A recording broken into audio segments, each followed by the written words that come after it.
Kepolisian Sektor Cibadak Kabupaten Sukabumi mengamankan perempuan yang diduga melakukan penipuan bermodus jual minyak goreng murah dalam jumlah banyak di media sosial. Namun demikian saat para korban memesan dan membayar, rupanya pesanan minyak goreng tidak ada. Atas perbuatannya tersebut para korban melaporkan ke kantor polisi. Inilah gambar seorang perempuan berinisial NA, 23 tahun, warga Tenjo Jaya Cibadak Kabupaten Sukabumi yang telah diamankan polisi akibat ulahnya yang diduga telah menipu warga dengan memposting harga minyak goreng kemasan murah. Menurut Kapolres Sukabumi AKBP Dedi Darmawansyah melalui Kapolsek Cibadak Kabupaten Sukabumi, Kompol Mariono mengatakan, kronologis diamankan perempuan berinisial NA ini memposting harga minyak goreng murah di media sosial, menjanjikan minyak goreng kemasan di tengah kelangkaan yang membuat para korban tertarik.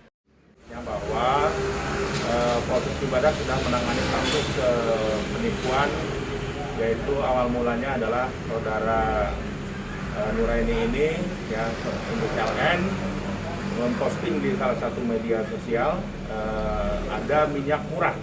Nah, di postingan tersebut tercantum nomor HP suaminya, sehingga orang yang membutuhkan tentunya akan menghubungi suaminya. Tapi kemudian suaminya menyerahkan nomor HP istrinya, saudara N ini, dan ada beberapa orang yang memesan, ya, terutama satu orang yang memesan itu yang berinisial ISEP, ya, ISEP itu sampai kerugian 17.800.000.